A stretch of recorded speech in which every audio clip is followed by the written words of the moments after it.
Você é a primeira vez que você é eleita, né? Seu primeiro mandato? Eu fui vereadora. Ah, você foi vereadora. Eu me elegi em 2016. E aí, 2 anos depois, me elegi deputada federal. Entendi. Como então federal tem é a primeira vez. É pelo PSOL que você tá eleita, certo? Isso. E aí, como que é ser do PSOL? É legal? É legal. Eu sou do PSOL desde 2011, que foi quando eu me filiei. Na época eu estudava. Era do movimento estudantil da Universidade de São Paulo. E lá tem muita tradição de organização política e tal. E aí eu achei que era hora de avançar, de ir para outros temas para além da universidade. Só que a princípio não era para ser deputada, vereadora, não tinha muito essa pretensão. Eu militava muito no movimento feminista também e eu ainda gosto muito desses temas. Quando me candidatei a vereadora, foi basicamente para falar disso, de feminismo, dos direitos das mulheres, da participação política feminina. Agora, felizmente, tem um pouquinho mais, mas em 2016, que não faz tanto tempo, quase não tinha vereadora jovem feminista né, nesse perfil.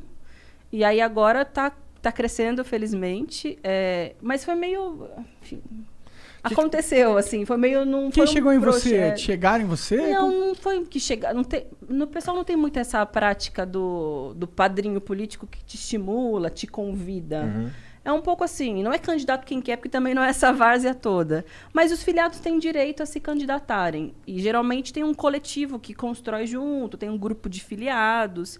E como na época tinha um coletivo, principalmente de amigas minhas, chamado Coletivo Juntas, que é um coletivo feminista, que também está dentro do PSOL, falou, a gente precisa ter uma candidatura para usar o momento eleitoral para falar disso. Falei, vamos lá. Por uma série de motivos, à época... Enfim, eu era a pessoa mais indicada para ser candidata. E, na época, eu tive 12.500 votos. Eu fui a menos... É bastante. Muito mais do que eu imaginava. Primeira eleição, para vereador, sim. Mas fui a menos votada da Câmara aquele ano. Entrei assim no... Aí... Como que foi a sua campanha? Nas redes sociais mesmo? Foi redes sociais e campanha de rua. Eu participava muito de debate em universidade, então em porta de...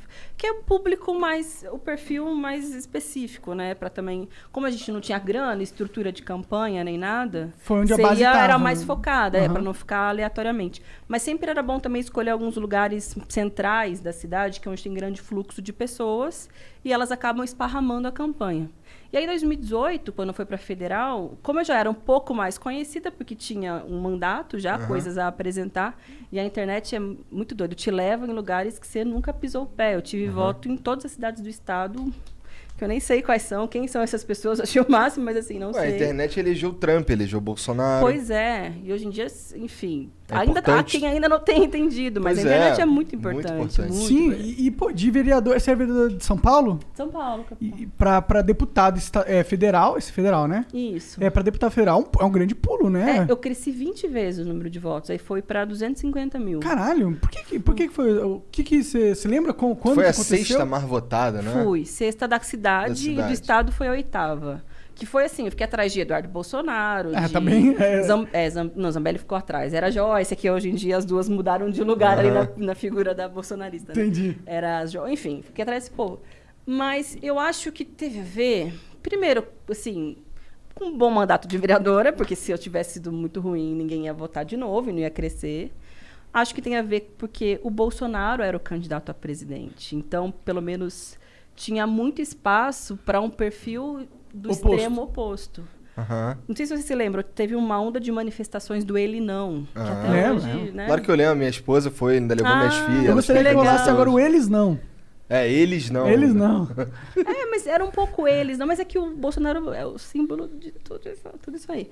E aí... Não, eu sei, eu digo por causa que agora são dois homens que eu realmente não queria que ganhasse. Você tá referindo ao Lulu. Eles não, vamos mudar essa porra. Era anti-Bolsonaro, tinha bastante... Não, total, tô ligado.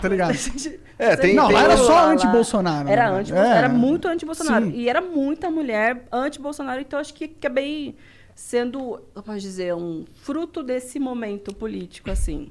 E a internet? A internet te leva onde você nem imagina. Vocês sabem disso. Te leva onde você nem sabe. Hoje a sociedade está de um jeito esquisito, na minha opinião, que a gente tem... Se a gente pegar a sociedade inteira, dá para dividir, falando de escolhas políticas, acho que dá pra gente dividir em 3. O cara que odeia o Bolsonaro e não votaria nele por nada, o cara que odeia o Lula e não votaria nele por nada, e o cara que odeia os dois, ou que não gosta dos dois e tá na merda. E tem gente que pensa em 2022 mirando nesse grupo, né? Aham. Que é anti-Bolsonaro e anti-Lula. Mas eu tenho a impressão, pode ser errado, mas ainda é a minha impressão, de que está diminuindo esse espaço, assim, porque eu vejo que tem um sentimento anti-Bolsonaro grande Que hoje, é bem que está grande. cada vez maior, porque mesmo muita gente que votou nele, que gostava, Tá vendo que ele não é competente.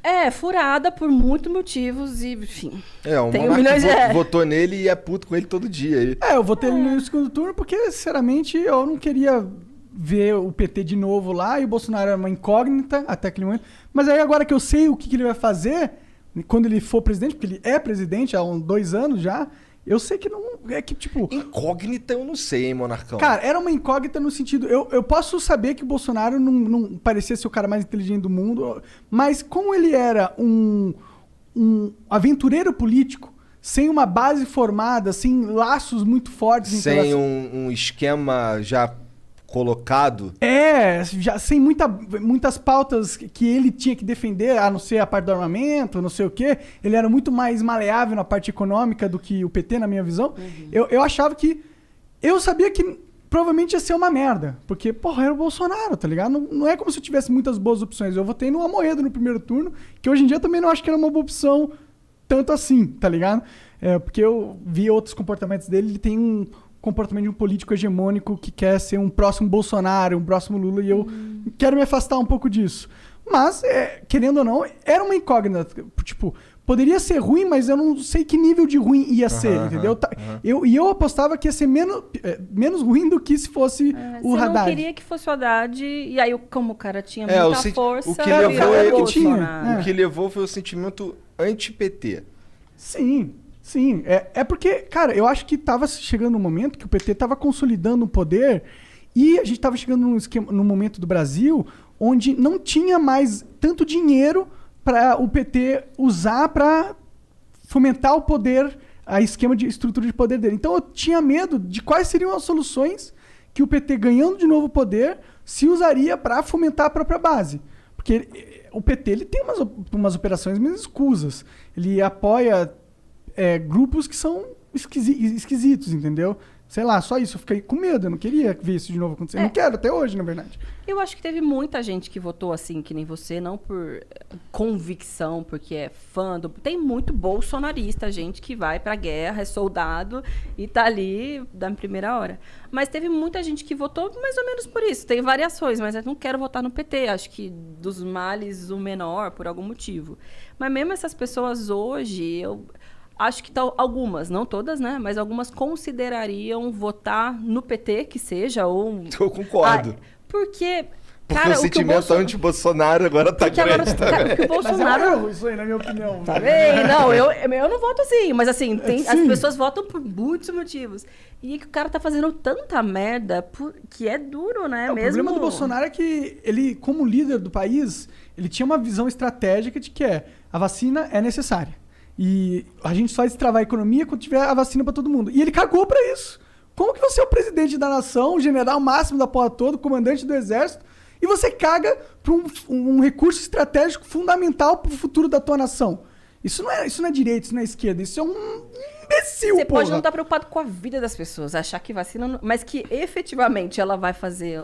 voltar a um estado de normalidade mais rápido, ela vai. Sim. E você estar se cagando para isso é um nível de ignorância. Ontem teve a história toda do Lula, né? A entrevista coletiva dele. Eu achei um barato o tweet do Rodrigo Maia, que não é um petista, não é, todo mundo sabe bem disso. Tava lá atuando, operando bem no impeachment, inclusive, para tirar a Dilma. E ele falou assim, a diferença entre o Lula e o Bolsonaro é que um acredita em vacina e o outro não. Um acredita que é importante respeitar as pessoas da forma como elas são, o outro não. Um pode ter um projeto de país que eu não defendo, mas tem um projeto de país e o outro não. E eu acho que esses elementos que são tão básicos, assim, que não é nada, não diz nada. O Lula não é o cara que é por conta desses elementos. Mas isso é tão basilar, tão mínimo, que a sociedade está virando, eu tenho a sensação, isolando o Bolsonaro. Mas você não acha que isso é uma armadilha que o mainstream não? que os oligarcas, vamos colocar dessa parte, que a galera que controla o poder, se isso não é uma jogada deles só continuarem controlando o poder, dá duas opções de bosta que tá na bolsa deles?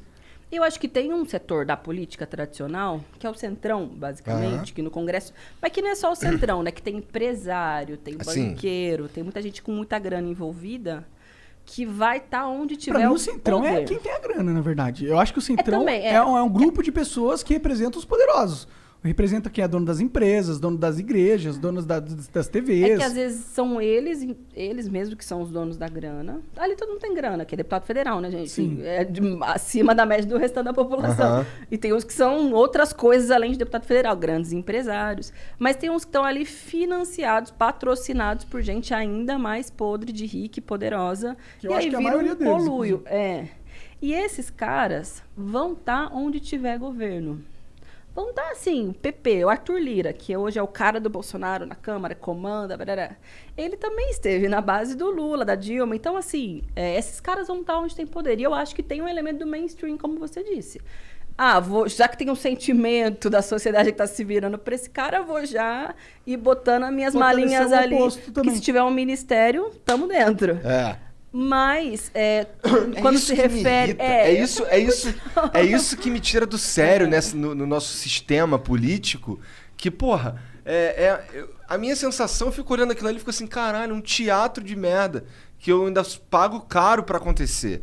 Porque esse lance de eu colocar no ministério o cara que é o meu... um toma lá da cá ou alguma... Isso foi uma das coisas que o Bolsonaro falou no começo e que eu achei muito foda, que eu falei, vou fazer um ministério técnico. Aí os técnicos... Vai entrar homem na educação. Então, aí o Mandetta fala assim, ó, tá todo mundo falando que tem que agir assim. Aí ele, não, tem que agir assado. Ó, mas eu sou técnico e tá todo mundo falando que tem que agir assim.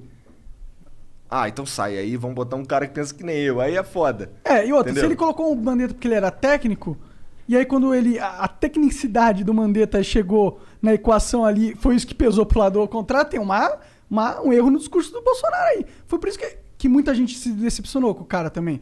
A gente achou que, porra, ele é um tanso, ele é burrão, dá pra ver, é chucro. Né? Um cara socialmente não maleável, vamos dizer assim.